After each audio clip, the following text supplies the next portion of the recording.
ఒకే ఒక మ్యాచ్, అదే match Virat కోహ్లీని king కోహ్లీగా మార్చింది. అలాగే ఆ మ్యాచ్ తర్వాత ఆయనకు చేజ్ మాస్టర్ అనే ట్యాగ్ కూడా వచ్చింది. ఇప్పుడు ఆ ఇన్నింగ్స్ గురించి పూర్తిగా తెలుసుకుందాం. అయితే ఏషియా కప్ 2012లో ఇండియా వర్సెస్ పాకిస్తాన్ మ్యాచ్ మొదట బ్యాటింగ్కి దిగిన పాకిస్తాన్ ఓపెనర్లు భారీగా స్కోర్ చేసిండ్రు.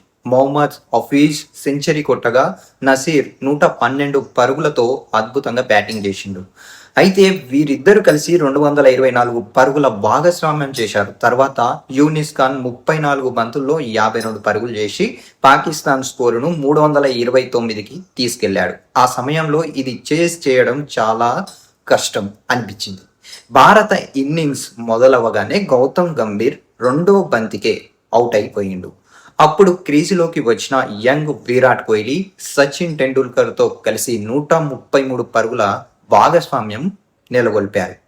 అయితే కోహ్లీ తన శతకం పూర్తి చేసినా కానీ ఆగలేదు. సచిన్ అవుట్ అయిన తర్వాత కూడా మ్యాచ్ పూర్తిగా ఇండియా చేతుల్లోకి వచ్చే వరకు విరాట్ కోహ్లీ ఆడాడు. మొత్తం 47 ఓవర్లు క్రీజులో ఉండి 22 ఫోర్లు కొట్టి 183 పరుగులు చేశాడు.